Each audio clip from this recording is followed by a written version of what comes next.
E antes de iniciarmos o estudo da Palavra de Deus, queremos orar mais uma vez.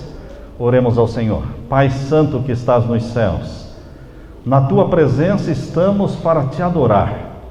Só o Senhor merece toda adoração, todo louvor, toda honra, toda glória, toda homenagem, porque todo o presente, todas as boas dádivas vêm do Senhor, a fonte da luz, da vida. Te louvamos pelas mães que temos, te louvamos pela eficiência, pela habilidade, pelos talentos que o Espírito Santo deu a cada mãe. Pedimos uma bênção especial para cada uma delas.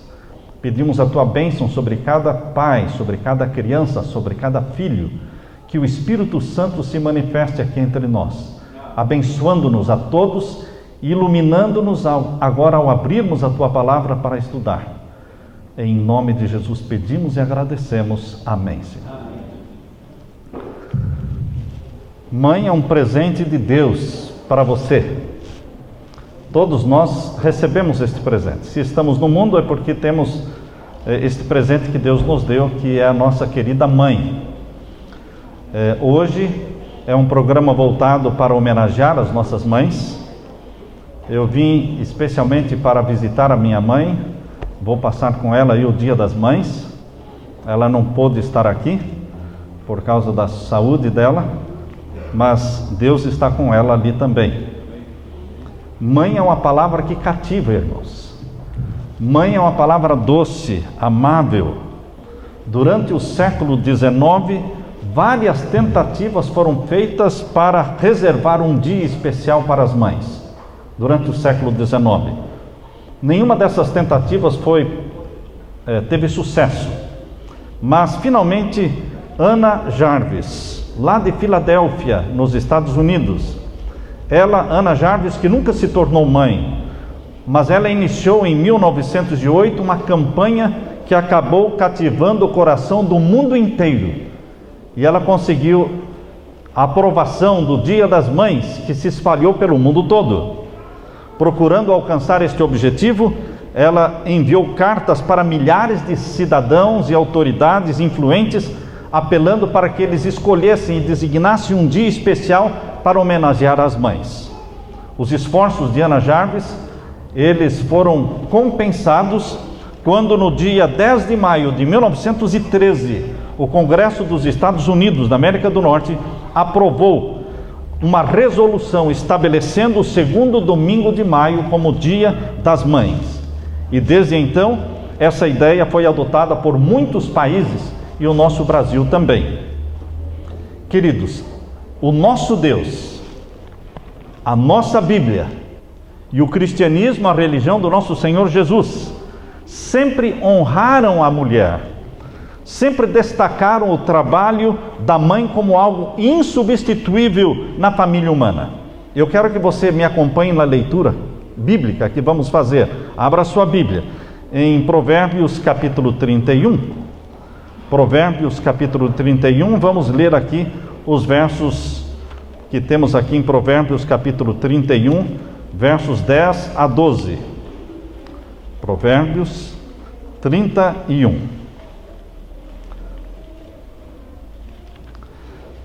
Há um tempo atrás, eu li de um teólogo falando que isso que está sendo dito aqui da mãe ou da mulher poderia ser dito também da sabedoria, mas eu prefiro ficar com a ideia original de que isto foi escrito primeiramente pensando na mulher, nas habilidades de uma mulher, nas habilidades e talentos de uma mãe.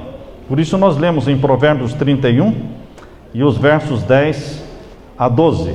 Mulher virtuosa, quem a achará? O seu valor muito excede ao de rubins. Mulher virtuosa, Deus me deu uma esposa virtuosa, que é a mãe dos meus filhos. Mas Deus também me deu uma mulher virtuosa, que é a minha mãe. Uma mulher determinada, uma mulher de garra, uma heroína. Ontem eu estava sentado ao lado dela, ao lado da cama, e segurando ali a mão da minha mãe, e pensando quanto esta mão já trabalhou, quanta roupa já lavou, já passou, quantos pães ela já amassou com aquelas mãos. Uma mão que trabalhou muito, que deu muito duro para que nós pudéssemos sobreviver. Mulher virtuosa é a nossa mãe. O coração do marido está nela confiado, e a ela nenhuma fazenda faltará. Minha mãe corria atrás, comprou o terreno onde hoje está a casa. Ela de iniciativa, ela corria atrás, comprava móveis.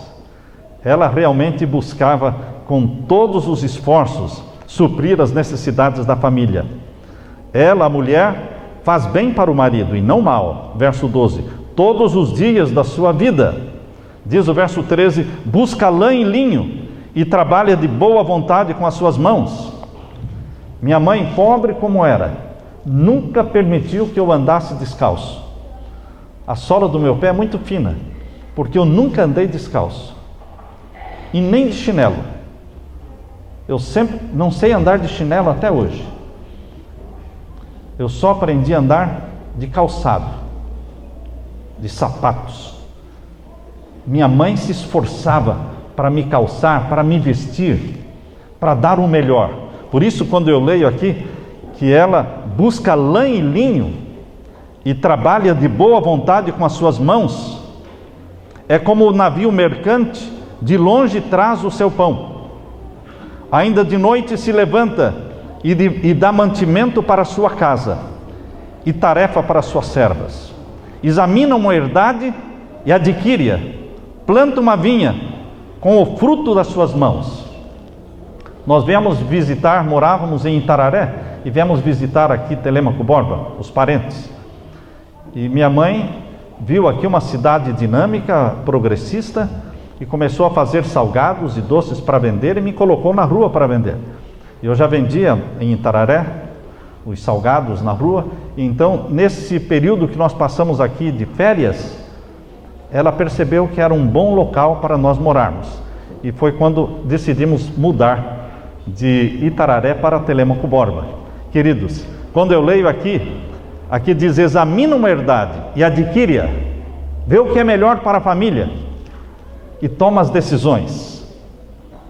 E o capítulo 31 ainda, e o verso 20, abre a sua mão ao aflito e ao necessitado estende as suas mãos. Quantas dezenas de colportores se hospedaram na casa dos meus pais? Colportores que dormiam e comiam ali de graça. Queridos, uma casa que abre as portas para o necessitado é porque tem uma mãe, uma esposa, uma mulher que é hospitaleira. Porque quando o marido quer, mas a esposa não quer, não vai acontecer nada. Mas quando a esposa quer, ela faz, abre a sua mão para o aflito, ao necessitado, estende as suas mãos. E ainda lemos o verso 23. Conhece-se o seu marido nas portas, quando se assenta com os anciãos da terra. Verso 26. Abre a sua boca com sabedoria, e a lei da beneficência está na sua língua. Olha pelo governo da sua casa, e não come o pão da preguiça. Levantam-se os seus filhos e chamam-na bem-aventurada, como também seu marido, que a louva, dizendo, muitas filhas obraram virtuosamente, mas tu a todas és superior.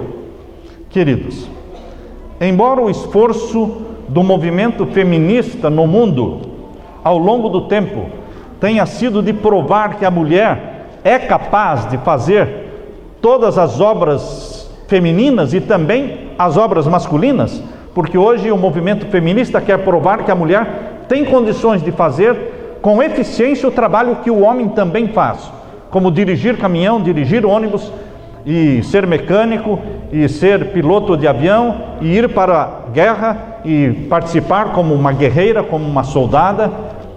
Queridos, não se discute que a mulher pode fazer as tarefas que um homem faz, e pode fazer até mesmo melhor do que ele. Isso não se discute. O que nós queremos destacar é que Deus tem funções específicas para o homem e para a mulher. Não é competir mas é dividir tarefas. Deus divide tarefas para o homem e para a mulher. Deus dotou a mulher de muita excelência, de muita habilidade.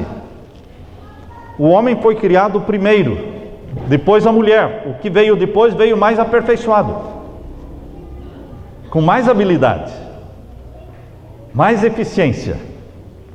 No entanto, todos nós sabemos que o propósito de Satanás é desviar a mulher da principal missão de Deus para elas aqui na terra.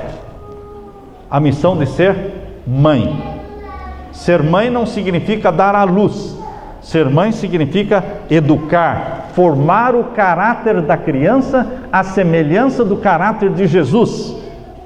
Nenhum homem, mesmo que se esforce, poderá substituir a mãe no lar e preencher o lugar da mãe, aquele vazio que fica na família quando a mãe se ausenta. Não tem como o homem cumprir com a missão de uma mãe dentro do lar. A mulher pode realizar trabalhos que o homem realiza eficientemente, mas o homem não consegue preencher o lugar da mulher dentro de uma casa. O homem dentro de uma casa, a comida vai queimar, não é? O feijão vai queimar, as coisas vão quebrar, vão se derramar. O homem não sabe fazer duas coisas ao mesmo tempo. Eu me lembro que às vezes que eu fiz o almoço na minha casa, não teve uma vez que eu fizesse um almoço na minha casa que eu não deixasse queimar a comida. Todos os dias queimava. Eu então lavava a panela e arrumava tudo e passava algum bom ar, não é? Algum perfume na casa, para que a minha esposa, quando entrasse, não descobrisse que eu tinha queimado de novo o arroz. Mas não adiantava, quando ela entrava, ela queimou de novo, não é? Eu disse, queridos, o homem não sabe fazer duas coisas ao mesmo tempo. A mulher faz 3, 5, 6 coisas ao mesmo tempo. Mas, queridos, Deus não quer que a mulher viva estressada, porque embora ela possa fazer muitas coisas ao mesmo tempo, Satanás quer desviá-la da principal missão, que é a de ser mãe. Gênesis capítulo 1, verso 26, abra sua Bíblia. Gênesis capítulo 1 e o verso 26. Vejam o que Deus fez e como Deus fez. Gênesis 1 e o verso 26. Vamos ler. Disse Deus: façamos o homem à nossa imagem, conforme a nossa semelhança, e domine sobre os peixes do mar, e sobre as aves dos céus, e sobre todo o gado, e sobre toda a terra, e sobre todo o réptil que se move sobre a terra. Deus disse: façamos o homem, em outras palavras, façamos o ser humano à nossa imagem, à nossa semelhança. Nós fomos feitos à imagem e à semelhança de Deus, mas isso não quer dizer que nós somos somente fisicamente, intelectualmente, espiritualmente semelhantes a Deus. Não somos iguais, nunca seremos iguais, somos semelhantes. Mas esta semelhança com a divindade não é somente na parte física, espiritual, intelectual, mental, é também na estrutura da família. Existe uma semelhança entre a família divina e a família humana. Na família divina existe uma hierarquia, na família humana também existe uma hierarquia. Na família divina um não é melhor do que o outro, na família humana também um não é melhor do que o outro. Na família divina, embora exista a hierarquia, um não é mais poderoso do que o outro. Na família humana também existe hierarquia, mas um não é mais poderoso do que o outro. Somente existe hierarquia por uma questão de ordem. Na família divina existe Pai, Filho e Espírito Santo. Pai, Filho e Espírito Santo são eternos, existentes por si mesmos, incriados, onipotentes, oniscientes. Pai, Filho e Espírito Santo possuem a mesma natureza chamada natureza divina. Não existem três naturezas divinas. Não existem três naturezas divinas. Existem três seres pensantes, mas não são três naturezas divinas, é uma só natureza divina, partilhada pelo Pai, pelo Filho e pelo Espírito Santo. Da mesma forma, queridos, a doutrina bíblica nos ensina que a família humana Também. Existe uma hierarquia na família humana. Mas pai, filho e mãe, a família humana, composta por pai, filho e mãe, ela possui uma só natureza, a natureza humana. Uma natureza humana. Queridos, na família humana, pai, filho e mãe, cada um tem funções diferentes. Na família divina, Pai, Filho e Espírito Santo tem funções diferentes. A função do Pai não é a do Filho. A função do Espírito Santo não é a do Filho. A função do Pai, no plano divino de salvar a humanidade, foi dar o Filho para morrer por nós. A função do Filho foi morrer por nós na cruz do Calvário. E a função do Espírito Santo foi distribuir as bênçãos e a graça que nos vem do sangue de Jesus derramado no Calvário.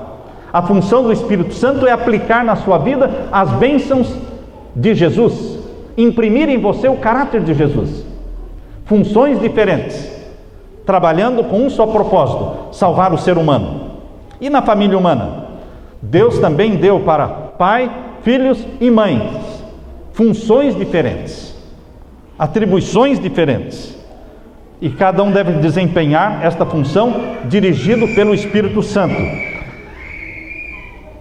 Quando Deus Pai pensou no plano, no projeto de que o Filho de Deus nasceria na terra, Deus disse: ele vai nascer de uma mulher. Gálatas 4:4. Gálatas 4:4 diz: vindo a plenitude dos tempos, Deus enviou o seu Filho, nascido de mulher, nascido sob a lei. E quando ele nasceu de uma mulher, Deus não escolheu qualquer mulher, ele escolheu a mulher espiritual, consagrada, fiel, submissa a Deus.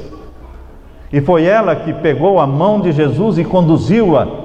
Foi ela que ensinou Jesus a ler, a escrever. Foi ela que imprimiu a palavra de Deus na mente de Jesus. Embora Jesus fosse o Filho de Deus, ele não nasceu sabendo, ele não nasceu com a Bíblia de cor, ele teve que aprender, como todas as crianças aprendem. No livro Desejado de Todas as Nações, há um pensamento que diz que quando criança, Jesus brincava e pensava e falava como criança. Quando criança, pensava, brincava e falava como criança. E a criança aprende a falar, aprende a andar, a tropeçar, a cair. Jesus era uma criança normal, que teve que aprender todas as coisas aos pés de sua querida mãe, Maria. Eu tenho certeza que Maria não se sentia complexada.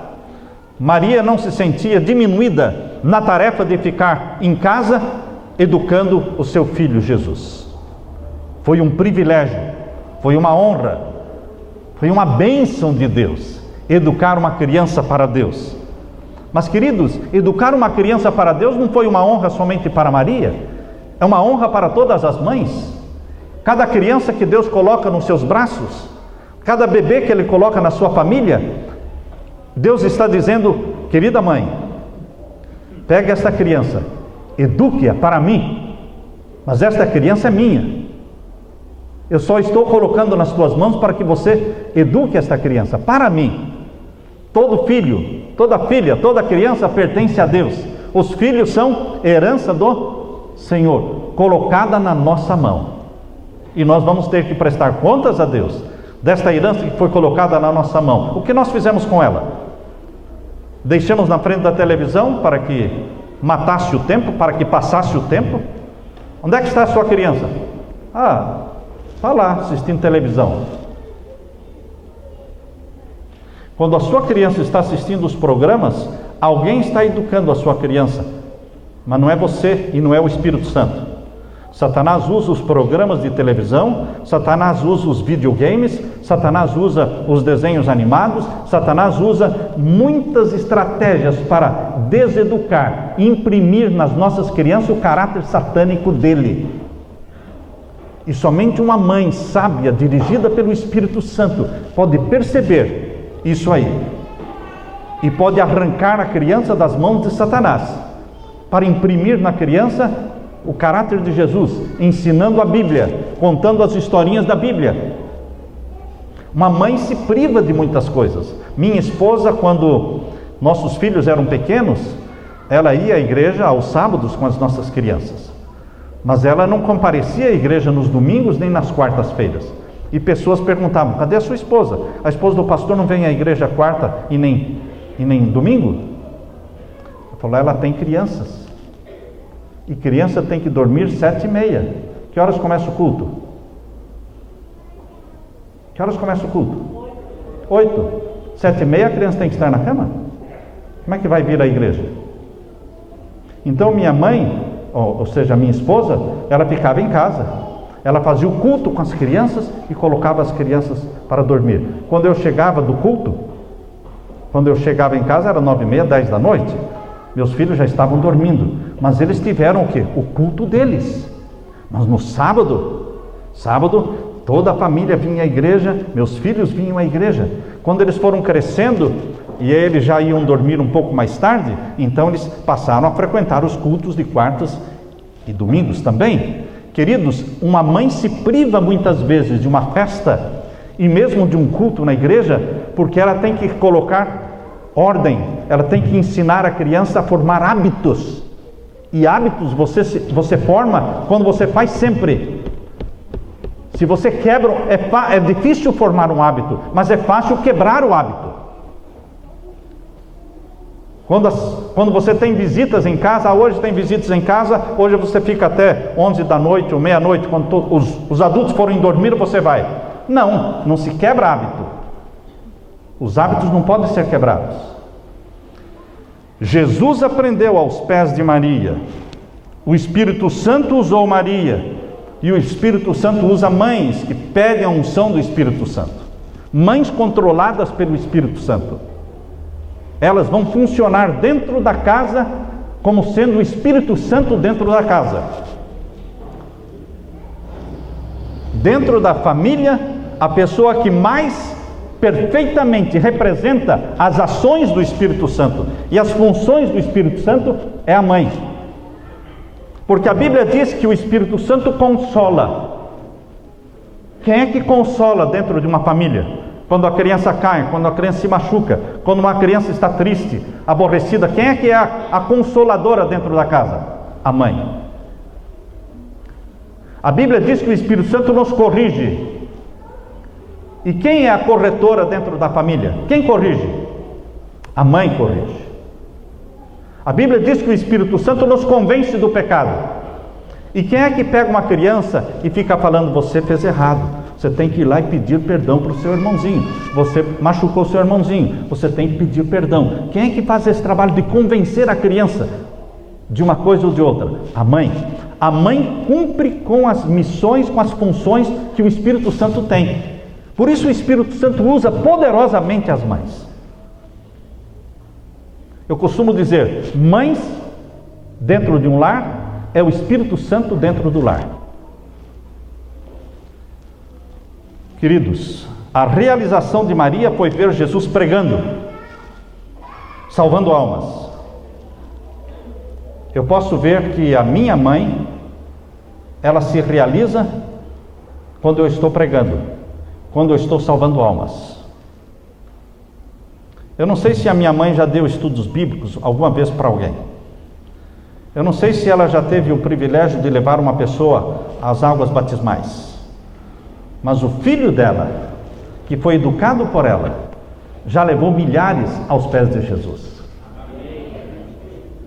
Já deu milhares e milhares de estudos bíblicos. Queridos, a realização de uma mãe é ver o quê? Deus usando o seu filho. Desde pequeno eu ouvi a minha mãe falando: você foi dado para Jesus. Você foi dado para Jesus. Você é de Jesus. Que influência isso tem na mente de um menino, de uma menina? Uma poderosa influência. Eu conheci um jovem, hoje ele deve ter seus mais de 30 anos. Um jovem da África, que morou conosco em casa. Morou um tempo conosco. E queridos, ele disse: quando eu nasci eu fui dedicado aos demônios, lá na África. E o feiticeiro disse que a pessoa que se casasse comigo iria morrer. E eu disse para ele, Christophe, o nome dele: Christoph, esqueça isso. Jesus te ama. Estudamos a Bíblia com ele.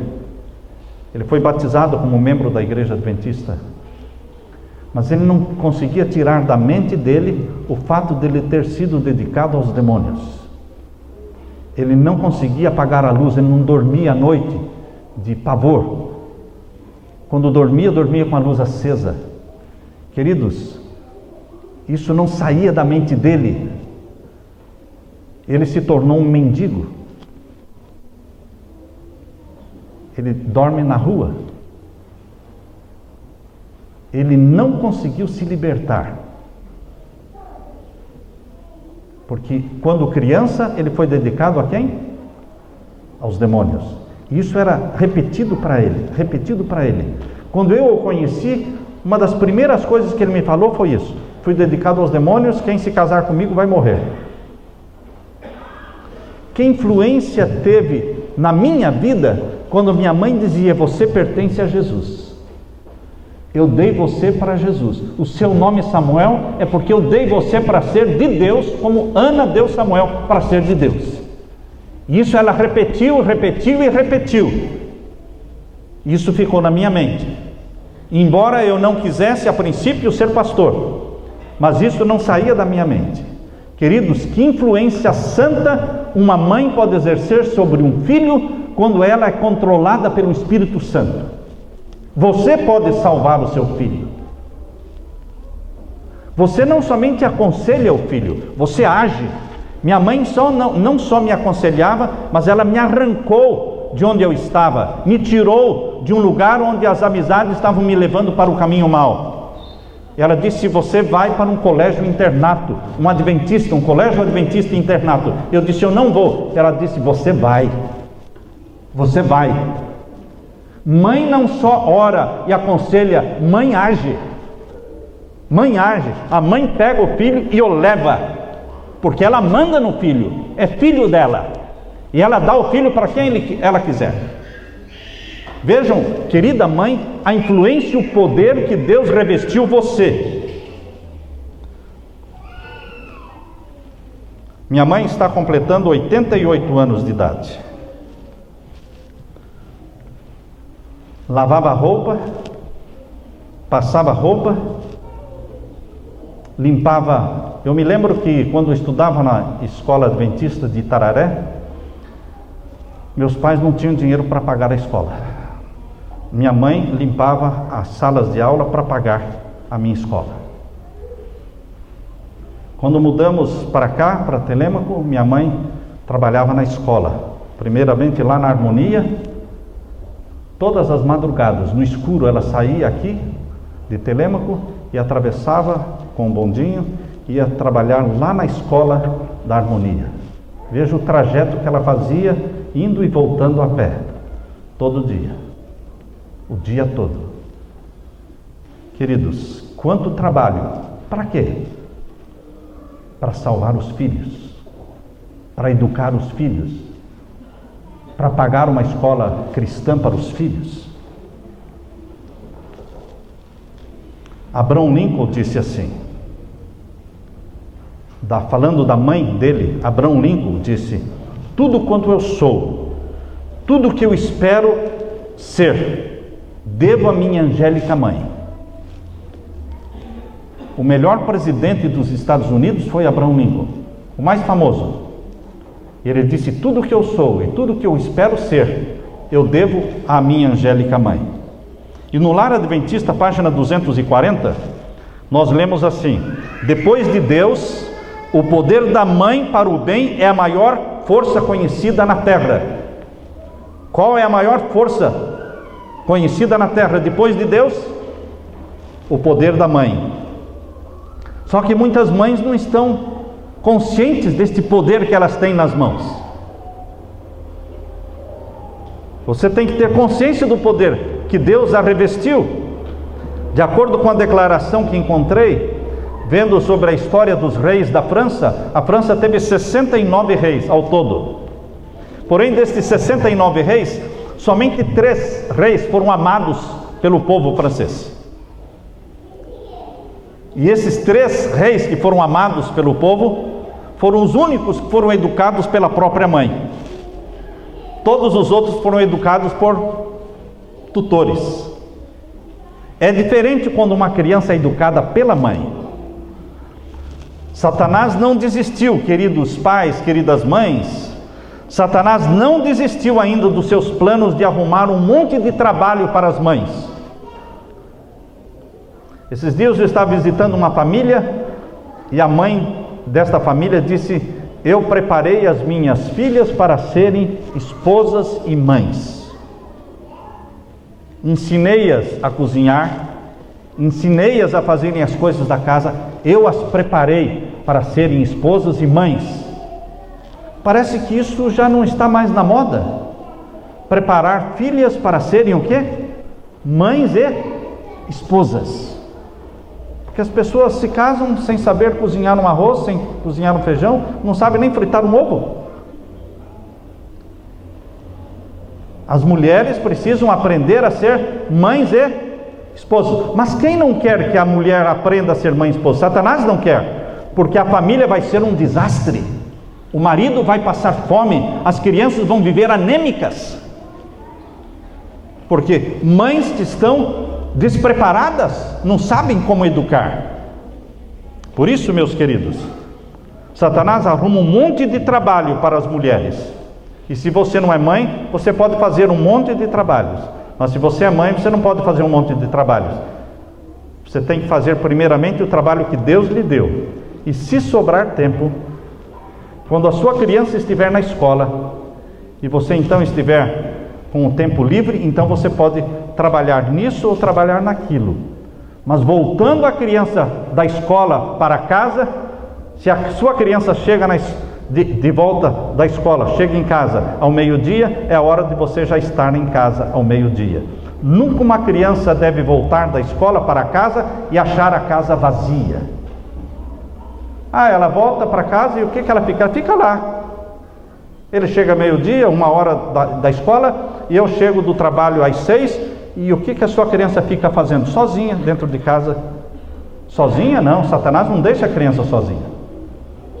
Satanás não deixa as crianças sozinhas. Está certo? Ele arruma o que a criança fazer.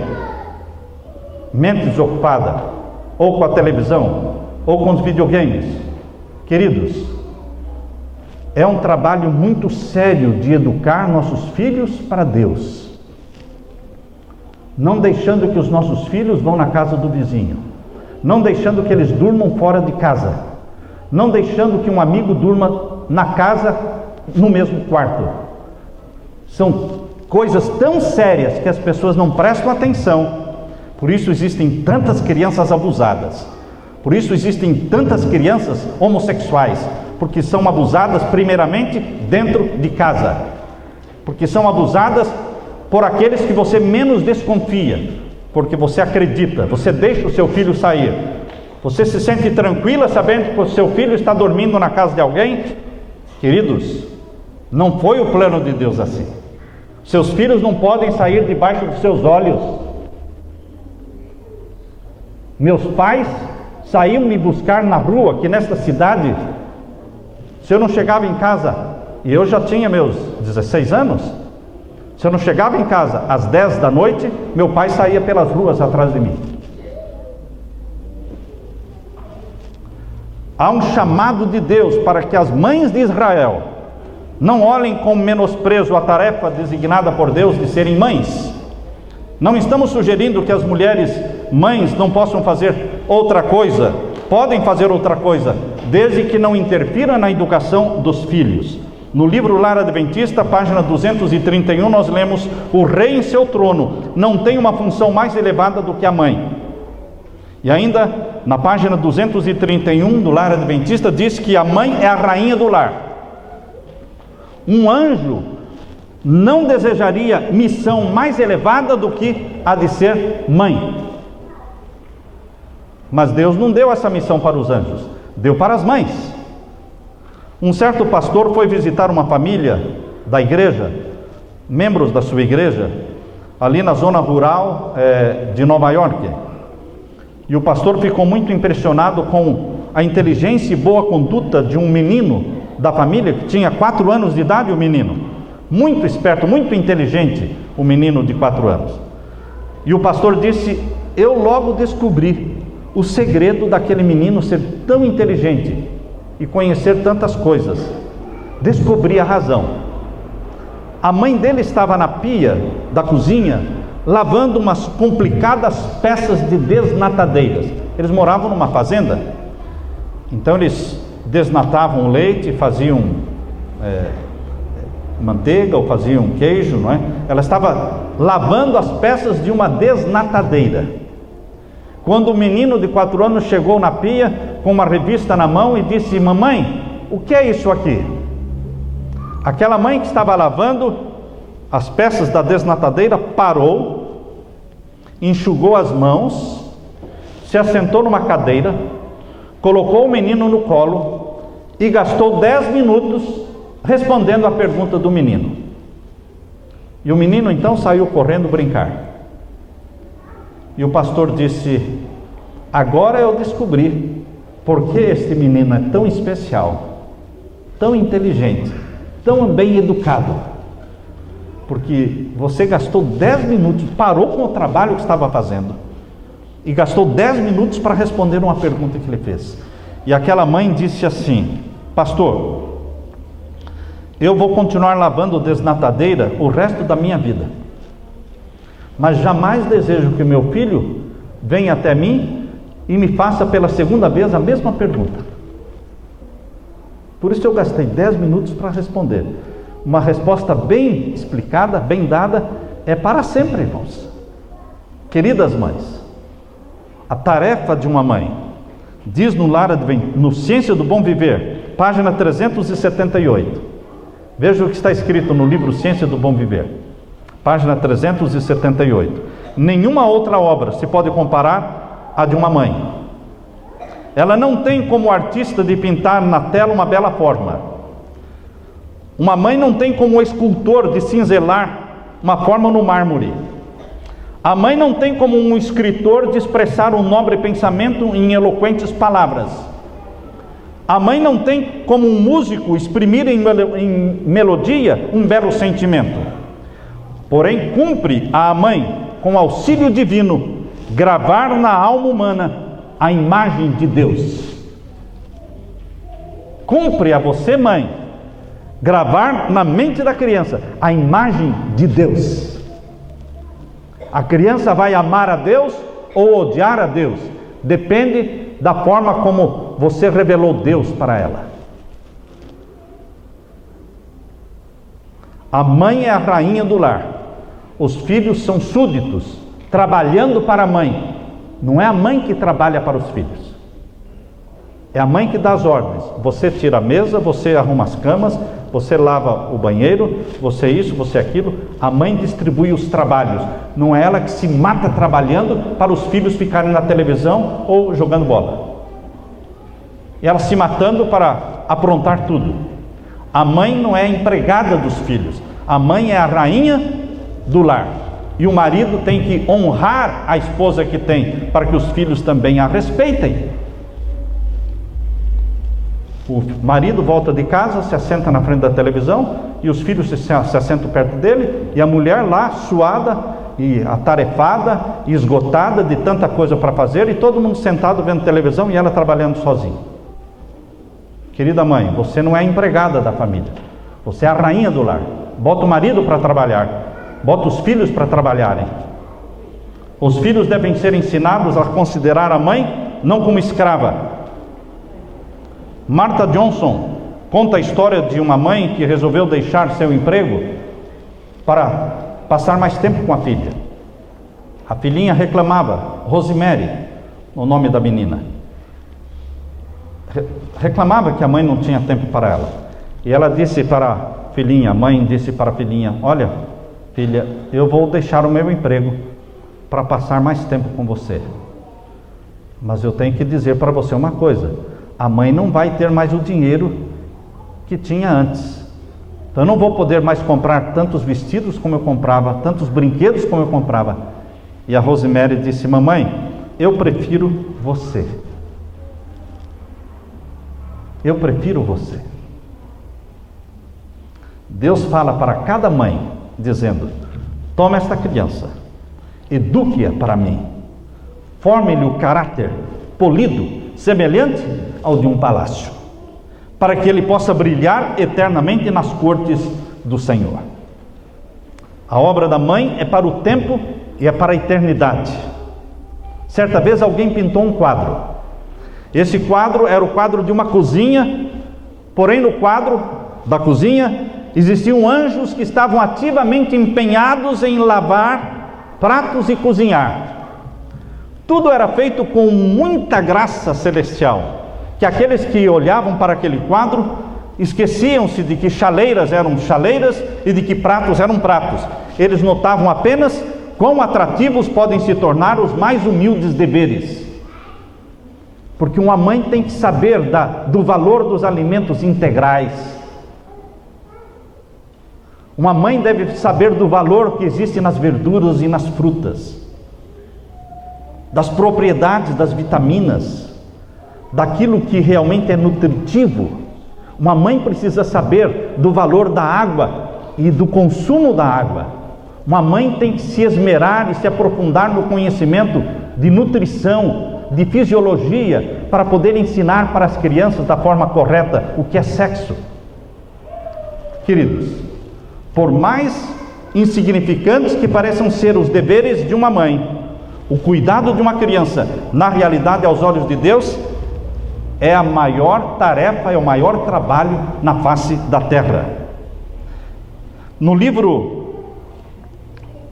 Lar Adventista, página 235, diz que enquanto o marido é missionário lá fora, a mãe não é menos missionária dentro de casa. Eu me lembro de uma esposa, de uma mãe muito missionária, que chegou para o pastor e disse: pastor, eu gostaria que você me desse algum campo missionário, algumas famílias para eu dar estudos bíblicos. E ele perguntou: quantos filhos você tem? Ela disse: eu tenho 6 filhos. Ele disse: volte para casa e comece a dar os estudos bíblicos. Volte para casa e comece a dar. Eu não vou te dar outro campo missionário. Você tem um grande campo missionário. Eu não posso te dar outro. É o maior campo missionário que Deus deu para as mães. É a família. Sua obra é sagrada e importante. As lições que a criança aprende durante os primeiros 7 anos da sua vida, irmãos, tem mais que ver com a formação do seu caráter do que tudo que ela aprende depois dos 7 anos. Eu não sou exemplo para ninguém, mas eu só fui para a escola aos 8 anos. E o que eu fiz até os 8 anos? Trabalhava em casa, minha mãe sempre me fez trabalhar, vender coisas na rua para ajudar a sustentar a família. Mas, queridos, hoje as crianças vão muito cedo para a escola e recebem muito cedo a influência externa, aprendendo palavrões, aprendendo maus costumes de coleguinhas, coisa que esta criança não está preparada para ver, nem ouvir e nem ver. E a criança chega em casa falando umas palavras, com umas atitudes, falando: onde é que você viu isso? O princípio bíblico, irmãos, é isolar para poder educar. Qual é o princípio bíblico? Isolar para poder educar. Só que a televisão não deixa você isolar a criança. Há famílias que moram em fazendas, em chácaras, distantes da cidade. E quando eu visito, descubro que lá, a quilômetros e quilômetros da cidade, lá é o mesmo programa, é a mesma droga da televisão, estragando a vida das crianças. O que adiantou? Não adiantou nada. Porque a pessoa se afastou das cidades, mas levou a cidade junto com eles.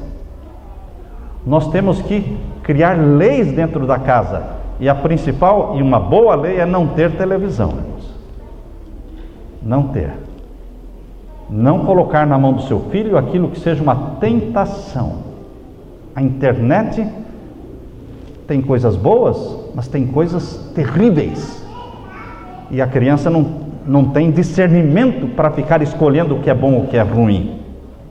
Os 7 primeiros anos, irmãos, a criança recebe a orientação que vai formar a personalidade e o caráter dela. Estejam certas, queridas mães, e disciplinem seus filhos durante os 3 primeiros anos. Quantos anos? Os 3 primeiros anos. Não lhes permitam formar desejos e vontades.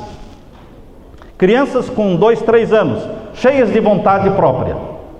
Porque eu não quero isso, eu não quero aquilo, não como isso. Ah, ele não gosta disso. A criança vai gostar do que você gosta. Eu me lembro que a minha filha tem um menino de 1 ano e meio. E ele ainda não sabe que existe açúcar ainda. O meu netinho, o Logan, ainda não descobriu que existe açúcar e nem sal. Às vezes minha esposa diz para a minha filha: Evelyn, você não pôs nada? Ele está comendo esse arroz, esse feijão, mas não tem sal, não tem nada. A Evelyn olha para minha esposa e diz: mãe, ele ainda não sabe que existe sal no mundo. Um dia ele vai descobrir, mas por enquanto ele ama comer assim. Comer abacate, ninguém pode comer abacate perto dele, porque ele para de comer o que ele está comendo, aí ele quer o abacate. Eu como abacate todos os dias. Então a minha filha, quando eu estou na casa dela, ela diz: pai, vai comer longe dele, porque senão ele não vai comer mais nada aqui, porque ele vai querer comer o abacate. Mas ele come o abacate como? Sem açúcar, sem sal, sem mel, sem nada, só o abacate puro. Queridos, nós formamos o paladar dos nossos filhos. Nós formamos o paladar dos nossos filhos. Nós é que vamos no mercado e fazemos a compra. Então, se existe refrigerante dentro de casa, a culpa é de quem? Do pai e da mãe. Se existe açúcar branco dentro de casa, a culpa é de quem? Do pai e da mãe. Se existe Coca-Cola dentro de casa, a culpa é de quem? Do pai e da mãe. Cheio de bugigangas, irmãos, cheio de doces, que só estraga a saúde dos nossos filhos, diminui o sistema de imunidade deles, a resistência do organismo. Pais e mães têm que se unir na educação dos filhos e fazer uma oração ajoelhados antes de irem para o mercado. Se ajoelham, falam: ó Senhor, nós vamos entrar num terreno muito perigoso agora. Nós estamos saindo de casa em direção ao mercado. Ó Senhor, muita coisa nos espera lá. Por favor, tenha misericórdia de nós, para que nós possamos andar por todos aqueles corredores e não pegar aquilo que não presta. Que o Senhor nos ajude a escolher de acordo com o teu gosto, de acordo com a tua vontade. Ó, meus queridos, vocês vão entrar no mercado e vão sair com o carrinho vazio. Porque quando fora a seção das frutas e verduras, irmãos, tirando a seção da fruta e das verduras, as outras seções são só produtos fabricados, pré-fabricados, enlatados, conservas. Nós não precisamos nada enlatado, sabia? Nós não precisamos nada enlatado. Agora, nós pais tomamos a decisão pelos nossos filhos. Se você já esperou até que as crianças completassem 3 anos de idade para lhes começar a ensinar o domínio próprio, a obediência, procurem fazê-lo agora, embora seja muito mais difícil. Eu quero terminar lendo para vocês a carta de uma mãe. Aliás, a carta escrita sobre a mãe mais severa do mundo. O título em cima da carta diz assim: a mãe mais severa do mundo. Na primavera de 1970 foi publicada num jornal essa história. Não era bem uma história, é uma carta aberta, e eu quero ler a carta. Começa assim: quando criança tive a mãe mais severa do mundo. Enquanto outras crianças comiam doce na primeira refeição, ela me fazia comer cereais, ovos e pão torrado. Minha mãe insistia em querer saber onde estivemos. Você diria que nós estávamos numa prisão. Minha mãe queria saber quem eram os nossos amigos e o que estávamos fazendo. Quando dizíamos que iríamos nos ausentar de casa durante 1 hora, ela fazia questão de que chegássemos no prazo ou antes do prazo marcado. Lamento ter que admitir, mas realmente a minha mãe teve coragem de transgredir as leis que regulam o trabalho das crianças. Ela nos fazia trabalhar em casa. Tínhamos que lavar os pratos, arrumar as camas, aprender a cozinhar e fazer toda espécie de trabalhos. Creio que minha mãe ficava a noite toda acordada, imaginando coisas para fazermos no dia seguinte. Ela insistia sempre em que falássemos a verdade, toda a verdade, coisa alguma a não ser a verdade. Quando entramos na adolescência, ela se tornou mais ativa ainda. Se tornou quase insuportável. Nada de buzinas tocando em frente de casa para sairmos correndo. Mamãe exigia que os nossos namorados viessem conversar conosco dentro de casa. Eu estava esquecendo de mencionar que enquanto as minhas amigas já namoravam com a idade de 12 e de 13 anos, minha antiquada mãe se recusava a permitir que eu namorasse antes dos 15 ou 16. E a sua palavra não voltava atrás. Tenho que confessar que a minha mãe foi uma negação como mãe, pois nenhum dos filhos foi preso até hoje. Nenhum dos filhos espancou o seu cônjuge até hoje. Todos os meus irmãos serviram ao governo do seu país voluntariamente, sem protestar. Tomando isto por base, estou procurando criar os meus filhos. Vocês veem? Agradeço a Deus por me ter dado a mãe mais severa do mundo. Assinada a carta, outra mãe. Queridos, não adianta você querer ser boazinha para a sua criança e permitir ele fazer ou comer ou ver coisas ruins. Não seja boazinha, seja boa. O bom é aquele que corrige e que discerne o bem e o mal. Lembrem-se de Ana, aquela mulher que dedicou Samuel para Jesus. Lembre-se também da Virgem Maria, que educou Jesus para ser o nosso Salvador. Lembre-se de Isabel, que educou João Batista para ser o maior daqueles nascidos de mulher. Que os seus olhos, querida mãe, se demorem em Maria, uma mulher agraciada por Deus. Que os seus olhos se demorem em Joquebede, que educou Moisés para ser um líder e libertador do povo de Israel. Vá até Deus, querida mãe, querido pai, vá até Deus e faça esta oração: ensina-me, Senhor, o que devo fazer por esta criança.